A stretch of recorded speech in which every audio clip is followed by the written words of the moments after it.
Okay friends, welcome back to clear concept classes. और हम यहाँ सेकेंड चैप्टर स्टार्ट करने जा रहे हैं, ICSE math chapter 2 banking. First chapter का वीडियो ऑलरेडी मैंने अपलोड कर दिया है और ये सेकेंड चैप्टर बैंकिंग है। इस पर भी फर्स्ट पार्ट हमने अपलोड कर दिया है। ये बैंकिंग का सेकेंड पार्ट है, जहाँ पर हम कुछ एग्जाम्पल की मदद से ये समझेंगे कि किस तरीके से इस चैप्टर के क्वेश्चनों को सॉल्व किया जाता है। ठीक है, तो चलिए एक एग्जाम्पल लेते हैं और समझते हैं किस तरीके से इस क्वेश्चनों को सॉल्व करेंगे। ठीक है ना, तो पहला एग्जाम्पल देखिए, हमारे पास दिया हुआ है कि Katrina open A recurring deposit account in A nationalised bank for a period of 2 years. If the banks pay interest at a rate of 6% per annum and the monthly installment is rupees 1000, find the interest earned in 2 years and the second maturity value. इसमें ये कहा जा रहा है कि कैटरीना क्या करती है, एक नेशनलाइज्ड बैंक में रिकरिंग डिपॉजिट अकाउंट ओपन करती है। ठीक है, और उस अकाउंट में वो हर मंथ, ठीक है ना, 2 साल के लिए 1,000 रुपए सबमिट करती है, डिपॉजिट करती है। ठीक है, और वो बैंक क्या करता है, उसको 6% इंटरेस्ट देने के लिए कहता है। ठीक है ना, यानी वो बैंक 6% इंटरेस्ट उसको पे करेगा। ठीक है, तो इसमें ये पूछा जा रहा है कि आप ये बताइए कि 2 साल बाद कैटरीना कितना इंटरेस्ट अर्न करेगी। ठीक है, तो चलिए उसको कैलकुलेट करते हैं। उसको कैलकुलेट करने के लिए मैंने आपको फॉर्मूला बताया था कि इंटरेस्ट निकालने का फॉर्मूला होता है P into n in bracket n+1 divided by 2 into 12 into R/100। कोई ज़्यादा तेज तो नहीं हो गया? ठीक है, चलिए देखिए, तो इसमें हो गया P into n in bracket n+1 divided by 2 into 12 into R/100, जहां पर P वो स्मॉल अमाउंट ऑफ मनी होता है जो मंथली हम जमा करते हैं, जैसे यहां पर 1000 रुपीज। एंड क्या है, टाइम इन मंथ, कि कितने महीने के लिए हम पैसे जमा करेंगे, 24 महीने के लिए, 36 महीने के लिए, है ना, 48 महीने के लिए, कितने महीने के लिए हम पैसे जमा करेंगे, वो एन होता है, time in month, and R is the rate of interest. तो आई निकालने का फॉर्मूला ये हो गया, यानी इंटरेस्ट निकालने का। और मैच्योरिटी वैल्यू निकालने का मैंने फॉर्मूला आपको बताया था। मैच्योरिटी वैल्यू होता क्या, पहले ये जान लीजिए, फिर मैं फॉर्मूला बता देता हूं। मैच्योरिटी वैल्यू वो टोटल अमाउंट ऑफ मनी होती है जो एक पार्टिकुलर पीरियड के बाद हमें रिसीव होती है, ठीक है ना, बैंक से। जैसे मान लीजिए कि ऊपर वाले एग्जांपल में दिया है कैटरीना पे 1000 rupees every month for 2 years, मतलब कि 2 साल के लिए वो 1,000 रुपए जमा कर रही है। यानी अगर एक महीने में 1,000 रुपए जमा कर रही है तो 2 साल यानी 24 महीने, 24 महीने यानी 24,000 रुपए उसके हो जाएंगे। तो 24,000 रुपए तो मिलेगा ही मिलेगा, लेकिन अगर उसने बैंक में पैसे रखे हैं तो कुछ उसका इंटरेस्ट भी तो मिलेगा। तो वो 24,000 रुपए प्लस इंटरेस्ट दोनों जुड़ेगा, तो उस कंडीशन में वो टोटल अमाउंट होगा जो कैटरीना को रिसीव होगा। तो वो जो वैल्यू होती है जो एक फिक्स पीरियड के बाद मिलती है ना, उसको क्या बोलते हैं, मैच्योरिटी वैल्यू। ठीक है, मैच्योरिटी वैल्यू निकालने का फॉर्मूला हमारे पास क्या होता है, P into n plus I. ठीक है, जहां पर P small amount of money which is deposited every month, n is the time in month, and I is the interest. ठीक है, तो चलिए इस क्वेश्चन को स्टार्ट करते हैं। देखिए सॉल्यूशन में सबसे पहले हम गिवन लिख लेते हैं। गिवन में P दिया हुआ है 1000 रुपीज, ठीक है ना, और इस तरीके से N दिया हुआ हमारे पास 24 मंथ। समझ में आ रहा है ना, 24 मंथ क्यों, 2 साल, एक साल में 12 तो 2 साल में 24 मंथ हो जाएंगे। और R कितना है, 6%। ठीक है, तो हमारा यहां सबसे पहले क्या रहेगा, इंटरेस्ट। ठीक है ना, we know I is equal to P in bracket P into n in bracket n+1 divided by 2 into 12 into R/100। ठीक है ना, तो ये फॉर्मूला है, तो इसको यूज कर लेते हैं। तो पहला आंसर हमें मिल जाएगा, क्या मिल जाएगा भाई, I is equal to, principal हमारे पास है 1,000 रुपए, टाइम है 24 यहाँ, और ये 24 + 1 25 हो जाएगा, डिवाइडेड बाई 2 इंटू 12 हो जाएगा, ठीक है, इंटू R/100 हो जाएगा। ठीक है ना, ये 12 2 जा 24, ये कट जाएगा, 12 2 जा 24, 24 कट जाएगा, ये 0 से 0 निकल पड़ेगा, तो क्या बचेगा 25। और R की वैल्यू क्या है, यहाँ पर R की वैल्यू है 6, रख दीजिए 25, 6 के 150, 150 में 1 0, और यहाँ बचा हुआ है, लगा लीजिए कितना निकल के आ जाएगा, 1500 रुपए। इसका मतलब कि कैटरीना 1500 रुपए इंटरेस्ट पाएगी बैंक से। ठीक है, तो दूसरा क्वेश्चन हमारा क्या था, दूसरा था कि मैच्योरिटी वैल्यू क्या है। तो हमने बताया कि मैच्योरिटी वैल्यू निकालने का फॉर्मूला होता है P into n plus I. ठीक है, तो हम यहाँ क्या कर सकते हैं, मैच्योरिटी वैल्यू निकाल सकते हैं। प्रिंसिपल था 1,000 रुपए गुणे 24 एन था, ठीक है ना, प्लस आई जो कि 1500 रुपए आया था, ये ऐड कर देंगे इसमें। ठीक है, तो ये निकल के आ जाएगा 24,000 रुपए प्लस 1500 रुपए, जो कि हो जाएगा 25,500 रुपए। ठीक है ना, ये वो टोटल अमाउंट होगा जो मैच्योरिटी वैल्यू कहलाएगा और यही कैटरीना को मिलेगा। ठीक है, तो ये रहा question number example number first. आपको आसान लग रहा होगा, ठीक है ना, बाकी क्वेश्चंस भी इसी तरीके से आसान है। चलिए आप बने रहिए हमारे साथ, नेक्स्ट एग्जांपल लेते हैं और इस चैप्टर को बेहतर तरीके से समझते हैं। ओके फ्रेंड्स, चलिए अब लेते हैं नेक्स्ट एग्जांपल, एग्जांपल नंबर 2। देखिए एग्जांपल नंबर 2 में क्या दिया गया है। इसमें दिया है कि Shabana has a cumulative time deposit bank account in SBI. She deposits 500 rupees per month for a period of 4 years. If at the time of maturity she get rupees 28,410, find the rate of simple interest. इसमें कहा जा रहा है कि शबाना क्या करती है ना, शबाना वो 4 साल के लिए हर महीने 500 रुपए अपने रिकरिंग डिपॉजिट अकाउंट में जमा करती है और 4 साल के बाद जो मैच्योरिटी वैल्यू हो जाता है वो कितना हो जाता है, 28,410 रुपए।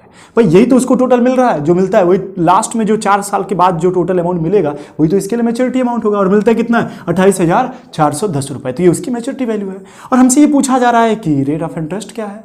तो भाई आसान तो है ना, इसलिए क्योंकि हमें पता है जो गिवन रहता है उसी को फाइंड आउट करने का प्रोसीजर को फॉलो करते हैं। अब यहाँ दिया मैच्योरिटी वैल्यू और हम मैच्योरिटी वैल्यू निकालने का फॉर्मूला जानते हैं। मैच्योरिटी वैल्यू निकालने का फॉर्मूला क्या होता है कि P इंटू एन प्लस आई, और मैच्योरिटी वैल्यू के लिए पहले आई यानी इंटरेस्ट पता होना चाहिए। तो सबसे पहले क्या करेंगे, हम लोग इंटरेस्ट निकालेंगे और फिर मैच्योरिटी वैल्यू का फॉर्मूला लगाएंगे। जहां मैच्योरिटी वैल्यू लिखते हैं हम वहां पर क्या करेंगे, 28,410 लिखेंगे, फाइनली आंसर हो जाएगा। ठीक है, देखिए कितना आसान है, मैं समझाता हूं थोड़ा। यहाँ सोल्यूशन स्टार्ट करते हैं। देखिए सबसे पहले जो गिवन है उसको लिख लीजिए। गिवन क्या है हमारे पास, मैच्योरिटी वैल्यू कितना गिवन है, 28,410 रुपए। हाँ, फिर प्रिंसिपल गिवन है कितना, 500 रुपए।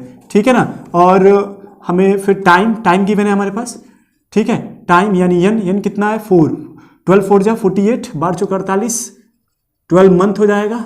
ठीक है ना, और आर तो पता नहीं है तो हम लोग क्या करेंगे, यहाँ लेट कर लेंगे, let the rate be R%। ठीक है, चलिए अब क्या करेंगे, सबसे पहले हम लोग सिंपल इंटरेस्ट निकालेंगे। ठीक है ना, तो सिंपल इंटरेस्ट निकाले फॉर्मूला क्या होता है, P into n in bracket n plus 1 divided by 2 into 12 into R by 100। ठीक है, ये फॉर्मूला होता है।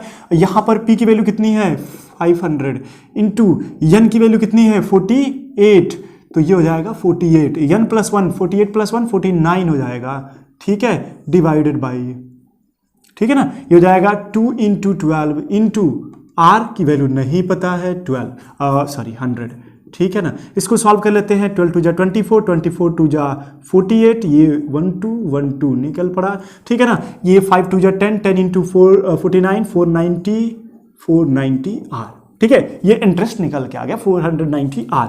और मैच्योरिटी वैल्यू निकालना हम जानते हैं, क्या होता है, P इंटू एन प्लस आई यानी इंटरेस्ट। तो मैच्योरिटी वैल्यू यहाँ गिवन है कितनी, 28,410 रुपीज़, और P इंटू एन, P कितना है 500 रुपीज़ इंटू 48।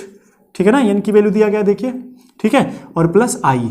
ठीक है, और आई कितना दिया है यहाँ पर 490 R। इसको सॉल्व कर लेंगे, आंसर आ जाएगा। देखिए कितना आसान है, ये हो जाएगा 28,410 इज इक्वल टू, मल्टीप्लाई करिए, 5 8 जा 40 कैरी 4, 5 4 जा 20 प्लस 4 24, ये 2 जीरो यहाँ बढ़ जाएगा, 490 R हो जाएगा। इस 24,000 को इधर भेज लीजिए। 28,410 में से 24,000 माइनस करेंगे तो 4,410 बचेगा, सही है ना, इज इक्वल टू 490 R हो जाएगा। इसको इधर ट्रांसफर करके माइनस कर लिया। अब इसको इधर भेजिए, तो ये मल्टीप्लाई है R से, इधर आएगा तो डिवाइडेड बाई में हो जाएगा। तो 4410 divided by 49 is equal to R। 49 से ये कट जाएगा कितनी बार में, 9 बार में। ठीक है ना, चेक कर लीजिएगा, ये हो जाएगा 90। ठीक है ना, 4 4, हाँ ठीक है, ये कट जाएगा, 9 9 जा 81, माइनस कर लेते हैं तो हमारे पास क्या बच जाएगा, 9%। ठीक है ना, ये 490 था ना, कट जाएगा इससे। ठीक है, 9 टाइम्स में। ठीक है, देखिए ये था 4410। ठीक है, और ये 90 को इधर 490 को इधर भेज देंगे, डिवाइडेड बाई में इक्वल टू R। ये इससे कितने टाइम में कट जाएगा, 9 टाइम में कट जाएगा, तो आंसर क्या आ जाएगा, 9%। ठीक है ना, यानी 9% पर एनम। ठीक है, तो रेट ऑफ इंटरेस्ट हमारे पास निकल के आ जाएगा 9% पर एनम। ठीक है। तो ये देखिए कितना आसान है, इस तरीके से हम आसानी से क्वेश्चन को सॉल्व कर सकते हैं। बस आपको ये ध्यान रहे कि जो चीज़ गिवन है ना, जैसे मैच्योरिटी वैल्यू गिवन है या इंटरेस्ट गिवन है, अगर मैच्योरिटी वैल्यू गिवन है तो मैच्योरिटी वैल्यू को सॉल्व करने का प्रोसीजर लगा दीजिए, आंसर आ जाएगा। ठीक है, तो ये बहुत आसान है। ठीक है, आप हमारे साथ बने रहिए। चलिए नेक्स्ट क्वेश्चन लेते हैं। नेक्स्ट एक और एग्जाम्पल लेते हैं इसको और बेहतर तरीके से समझने के लिए। ठीक है, चलिए example number third. Example number third में क्या कहा गया है कि बीना has cumulative deposit account of rupees 400 per month at 10% per annum simple interest. If she gets rupees 30,100 at the time of maturity, find the total time for which the account was held. इसमें ये कहा जा रहा है कि बीना जो है वो रिकरिंग डिपॉजिट अकाउंट ओपन करती है जिसमें वो 400 रुपये पर मंथ पे करती है। ठीक है ना, और उसके लिए मैच्योरिटी वैल्यू जो बन के आता है वो कितना है, 30,100 रुपये। तो ये हमसे पूछा जा रहा है कि आप वो टोटल टाइम बताइए कि कितने साल या कितने महीने के लिए उसने वो बैंक अकाउंट ओपन रखा था या कितने साल के लिए रिकरिंग डिपॉजिट अकाउंट ओपन किया था, ये पूछा जा रहा है। तो हमने फिर से कहा कि जो चीज़ गिवन रहता है उसी का फॉर्मूला लगाते हैं। दिया क्या है, मैच्योरिटी वैल्यू। फिर से क्या करेंगे, मैच्योरिटी वैल्यू निकालने का फॉर्मूला लगाएंगे। मैच्योरिटी वैल्यू निकालने के लिए इंटरेस्ट चाहिए तो सबसे पहले इंटरेस्ट फाइंड आउट करेंगे और फिर जाके मैच्योरिटी वैल्यू में ये फॉर्मूला लगा करके मैच्योरिटी वैल्यू की जगह पर 30,100 रख देंगे। ठीक है ना, और सोल्यूशन मिल जाएगा। चलिए स्टार्ट करते हैं। देखिए सोल्यूशन यहाँ स्टार्ट करते हैं। सोल्यूशन में सबसे पहले जो गिवन है उसको मैं लिख लेता हूँ। पी हमारे पास गिवन है 400 रुपीज़, मैच्योरिटी वैल्यू गिवन है। ठीक है ना, मैच्योरिटी वैल्यू कितना गिवन है तो वो है 30,100 रुपये। ठीक है ना, और फिर हमें टाइम नहीं पता है तो टाइम को लेट कर लेंगे और कुछ चाहिए भी नहीं। ठीक है, और rate of interest 10%, R is equal to 10%। Let the time be n month, n month. ठीक है ना, यन मंथ मान लेते हैं कि यन मंथ के लिए वो रिकरिंग डिपॉजिट अकाउंट ओपन की थी। तो इसके लिए क्या करेंगे, सबसे पहले सिंपल इंटरेस्ट निकालेंगे। वो होता है P into N in bracket N plus 1 divided by 2 into 12 into R by 100। ठीक है ना, तो यहाँ से P की वैल्यू क्या हो जाएगा, P की वैल्यू हमारे पास दिया हुआ है 400 रुपये। ठीक है ना, 400 रुपये इंटू यन कितना, यन नहीं पता हमें, यन प्लस 1 भी नहीं पता है, डिवाइडेड बाई 2 इंटू 12। ठीक है ना, इंटू R गिवन है 10/100। 2 जीरो से ये 2 जीरो निकल पड़ेगा। ठीक है ना, चलिए अब इसको कट कर लेते हैं। ये हो जाएगा 4 से, 4 दहा में 40, 4 3 12, 2 5 10। ठीक है ना, ये कितना हो जाएगा। ठीक है, हाँ यहाँ लिख लेते हैं। ये 5 इंटू यन, 5 इंटू यन या 5 यन मैं लिख दे रहा हूँ, 5 N in bracket N plus 1 divided by 3। ठीक है ना, ये वैल्यू निकल के आ जाएगा, सिंपल इंटरेस्ट। अब मैच्योरिटी वैल्यू निकालेंगे लोग। मैच्योरिटी वैल्यू निकालने का फॉर्मूला क्या होता है, P into N plus I. ठीक है, तो ये निकल के आ जाएगा हमारे पास। ठीक है, मैं थोड़ा इसको और ऊपर लिख लेता हूँ। मैच्योरिटी वैल्यू निकालने का फॉर्मूला होता है P इंटू यन प्लस आई। तो मैच्योरिटी वैल्यू कितना दिया हुआ है, 30,100 रुपये। ठीक है ना, 30,100 रुपये इज इक्वल टू P 400 रुपये।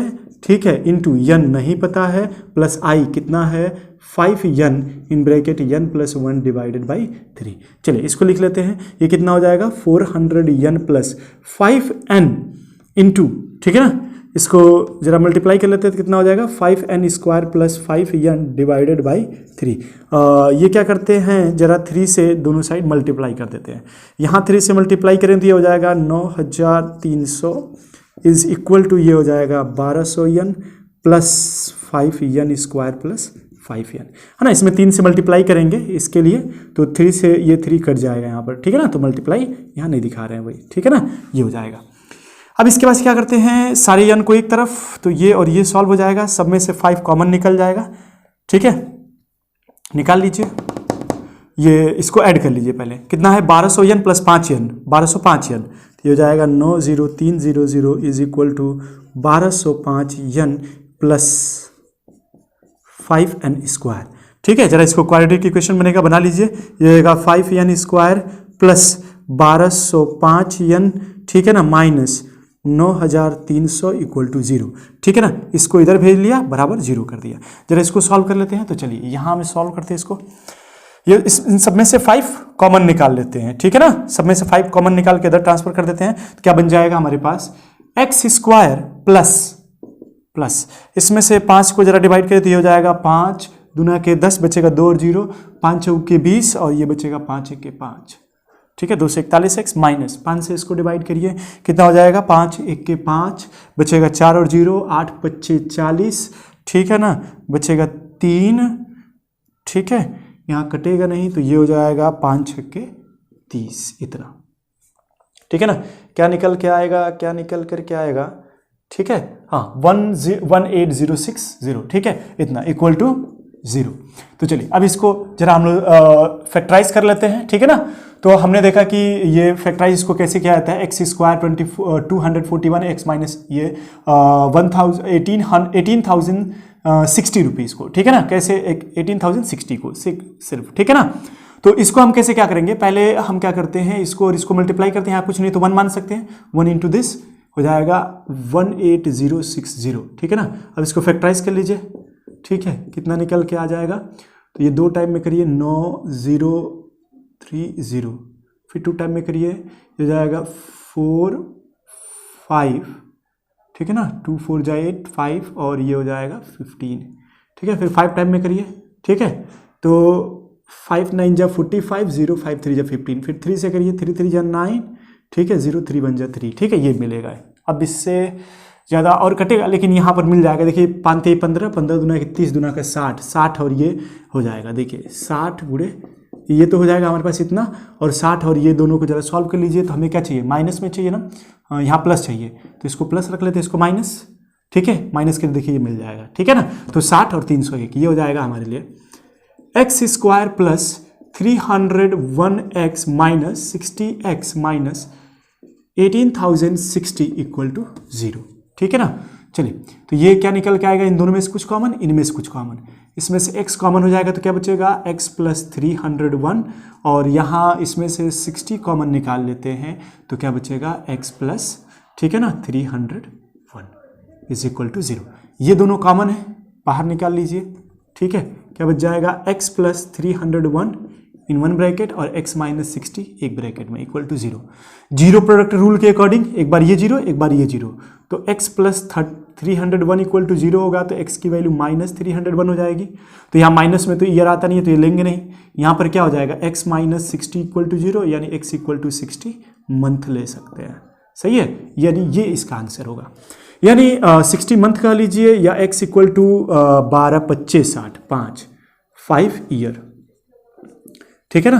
तो 5 ईयर के लिए ये बिना जो है वो रिकरिंग डिपॉजिट अकाउंट ओपन किया है, ठीक है ना। तो देख रहे हैं ये सबसे हार्ड क्वेश्चन था, समझ लीजिए इस पूरे एक्सरसाइज का एक प्रकार से, या कह सकते हैं चैप्टर का, यानी इसी तरीके से पूछा जाएगा, जो सबसे हार्ड क्वेश्चन होगा वो इस तरीके से होगा, नहीं तो इससे हार्ड और कुछ नहीं होगा, ठीक है। तो आसान है, ठीक है ना। चलिए हम नेक्स्ट वीडियो बनाएंगे जिसमें हम लोग देखेंगे कि किस तरीके से एक्सरसाइज के क्वेश्चनों को सॉल्व करते हैं, ठीक है। उसमें पूरे एक्सरसाइज के क्वेश्चनों को हम सॉल्व करके आपको बताएंगे कि किस तरीके से हर एक क्वेश्चन को सॉल्व करेंगे, ठीक है ना। तो ये वीडियो का सेकेंड पार्ट था, वीडियो के थर्ड पार्ट में हम एक्सरसाइज के क्वेश्चनों को देखेंगे, ठीक है। चलिए मिलते हैं नेक्स्ट वीडियो में।